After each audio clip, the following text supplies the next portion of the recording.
Bizarre Brain Comics.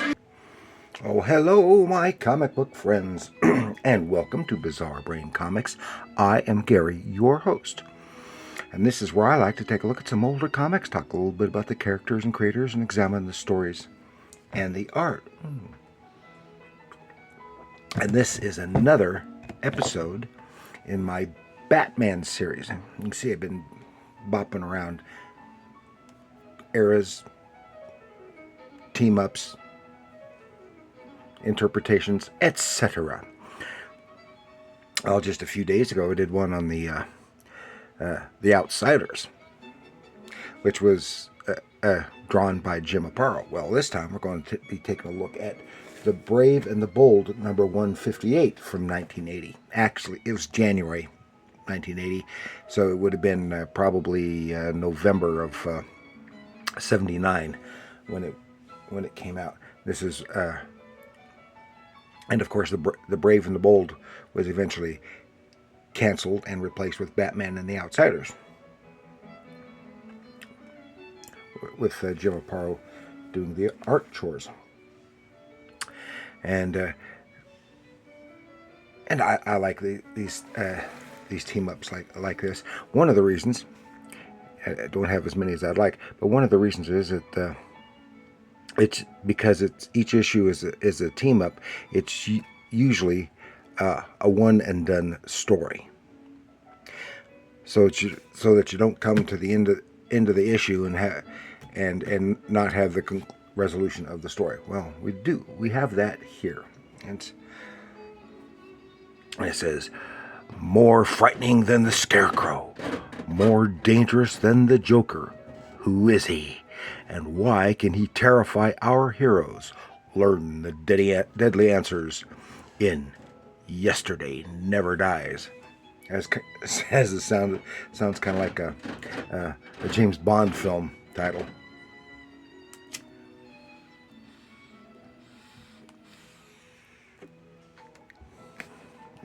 But it's not. No James Bond, but it does have some international intrigue in it. So let's take a look here. Yeah, this is a rough one. See, it's got a piece missing from the front cover. It doesn't interfere with the cover image, and it's still fully readable. It's even so that's what counts. Okay, and of course, as you can obviously tell, this is a team up of Batman and Wonder Woman.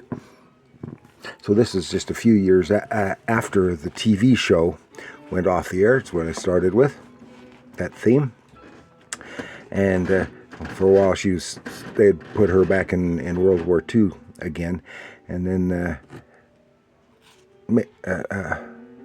brought her back to the then current timeline. Okay, so this is a story that is beginning in a fancy schmancy party in, was it Gramercy Park? Is that what they said it is? I think so. In New York, and it's a party for the some big business types and international types. And one of the guests at this party is the new French ambassador. But there's a bunch of goons come in wearing tuxedos and stuff, so they're dressed appropriately with masks on them and guns, sporting guns. Well, it just so happens that the Batman is there, and he swings into action. Now, I want to point out here that I think, since I just did that Outsiders a few days ago, it's only about 7 or 8 years difference in time frame. But I think Jim Aparo's art is just a little sharper, a little nicer here than a few years later. It was almost like maybe later on he was more rushed or something. I don't know, but he's still my favorite Batman artist. So, Memory of Madness. So Batman swings into action, kicking butt, taking names. A couple of guys rush off, get out through the side door, but the Bats intercepts him again. But he's not the our only fancy schmancy costumed character at this shindig. No, there is Diana Prince, and at this point in time, but she's in an evening gown. She's not in her Wonder Woman guise. At this point in time, I believe she was working for the United Nations, and so she is there. And Batman has once again transformed himself back into his alter ego of Bruce Wayne, and then Diana and Bruce kind of show up, and this is kind of neat because in the crowd, unless you're older like me, you wouldn't notice this. But if you're younger, you have no idea who this is. But here, amongst the party goers, is Walter Cronkite, the used to be CBS Evening News anchorman. And Bruce and Diana are talking. Oh, I didn't realize you were here. I didn't know you were here either. Well, it's a good thing you were here. I didn't have to change it into Wonder Woman and let you take care of the bad guys. Okay, that's cool. And we'll have to get together later after the party. Have a little late supper afterwards. Oh, sure, fine. I'll be glad to. And then he has to go see the French ambassador.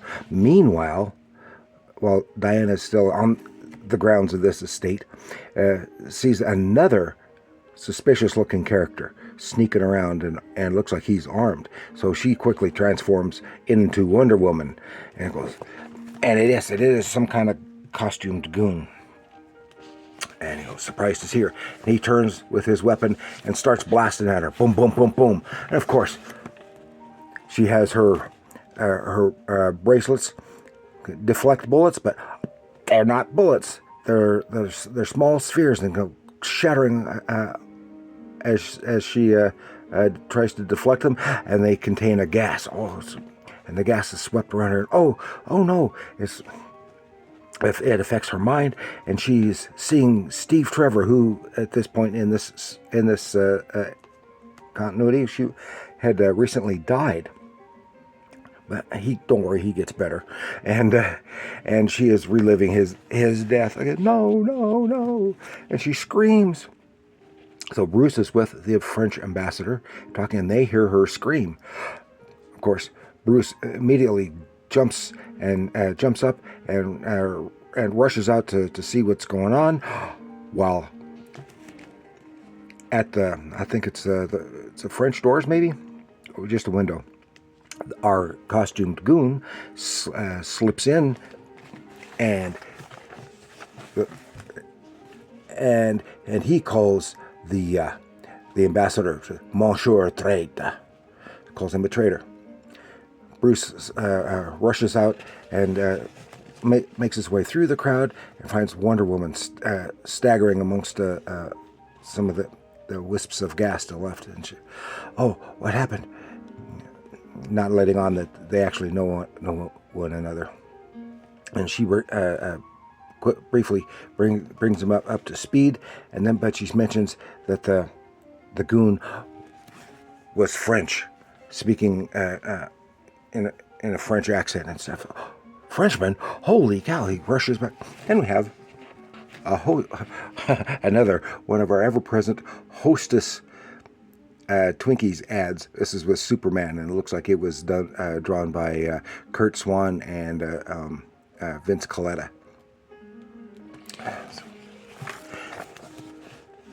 Then they get into the office where the French ambassador was. Oh my gosh, the ambassador! He's been driven out of his mind. He's just sitting there, eyes wide, going. Oh, and they don't know what to do. But they look around and they see the some of the shattered bits of those glass pellets, and some one or two that did not shatter on the carpet. And Bruce sniffs, picks one up, pockets it for later, says the Batman should be able to analyze these. Says, Bruce, look at this, a note left by the intruder. Said, there shall be no deals between the people of France and the American traitors. The ambassador is a warning. Anyone who attends the Paris conference will suffer at the hands of Deja Vu. So I can't speak for you, Wonder Woman, but I have an appointment in Paris. Yep. He was supposed to go to Paris because he's one of the businessmen. They're doing some kind of big business deal with the French government. So here they are in Paris. You can see the Eiffel Tower here in the office, some business office, trying to close a vital deal to the economy of two nations. Meanwhile, Wonder Woman is doing some sneaking around because she's gone to Paris as well.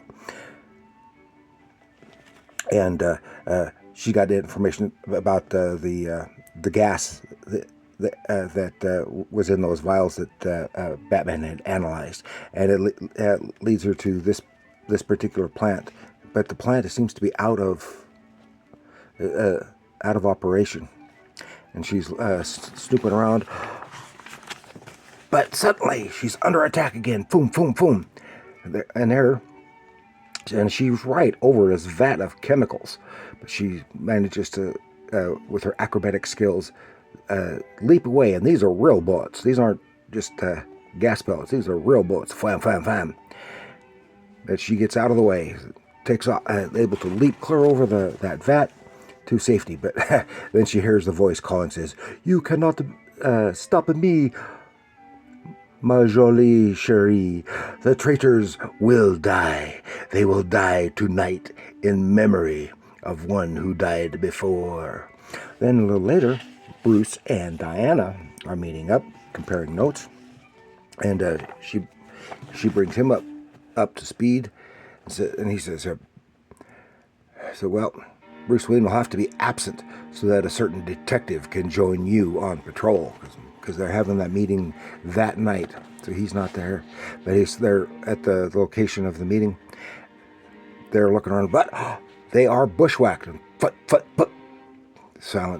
silencer sounding thing, and Bats is struck by one of these shattering gas globes, and here's the screaming laugh, ha ha ha ha ha, and the terrors come up on him, and he once again relives the death of his parents, but he begins to overcome, or thinks he does, and starts lashing out.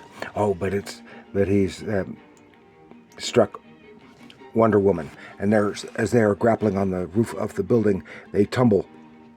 But Wonder Woman has her magic lasso to stop them, but he is still dazed by the gas, and she's more resistant because she had already been exposed to it, so she is more resistant to it. But she has a trick to get him out, releasing the lasso.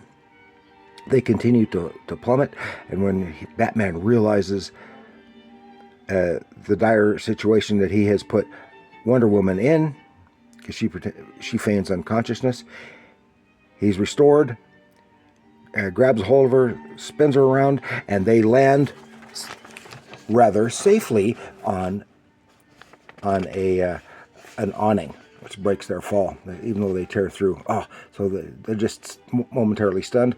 They rush back into the room, into the building, going up there, and there is Deja Vu, and he is spreading his fear gas, usual fear gas, all around the room, and but Batman has put on one of his nifty little respirators, and goes right for Deja Vu, knocks the crap right out of him, and they get the gas cleared, and everyone is okay because he was going to kill them all. And Deja Vu is hauled off to the French pokey. The business deal is concluded, and Bruce Wayne gets on his plane and heads back to the U.S. of A. While Wonder Woman's right there because she's got her invisible jet to take her back. And see what I mean? It was a nice one and done.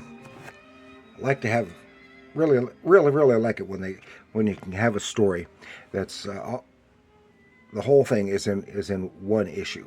Of course, it's sometimes nice to have 2 or even 3 issues stories for more in depth and stuff. But for the most part, it's best to have a one and done, and that's something you just don't see much anymore. But this was fun reading. I think Gerry Conway did a pretty decent job with the limits that he had to work in. From what I understand, the Deja Vu character was how was it put here? This character suggested by Carla Conway. Must be Gerry Conway's wife. So, thank you for joining. Please like, share, subscribe. Leave your comments down below. Are you, besides being a Batman fan, are you Brave and the Bold fan, a Wonder Woman fan? All of the above? None of the above? Any of that? Let me know in the comments down below. And remember, comics are art.